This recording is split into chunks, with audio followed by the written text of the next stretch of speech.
Why should you motivate yourself? The secret of getting ahead is getting started. Mark Twain. Many people today struggle with motivation. Life can be overwhelming, and a busy lifestyle often leads to complacency. It can often feel like a constant struggle to stay motivated. I'm going to share with you some tips to help get started with self-motivation. So why should you motivate yourself?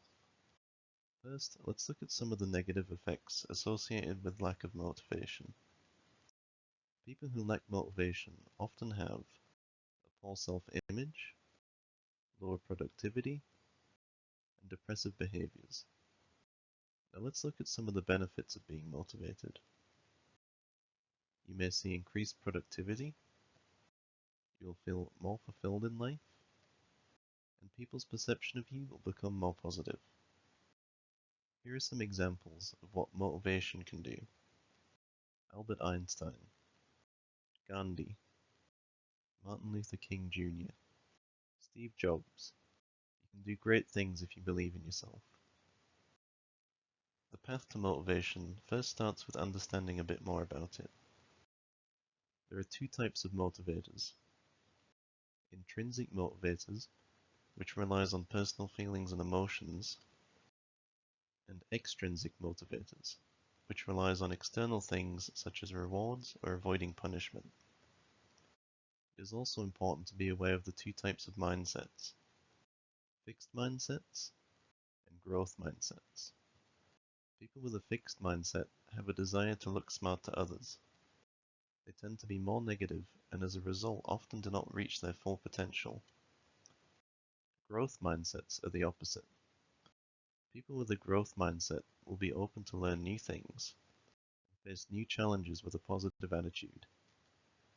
If you find you are currently stuck in a fixed mindset, don't worry, it is possible to switch from a fixed mindset to a growth mindset.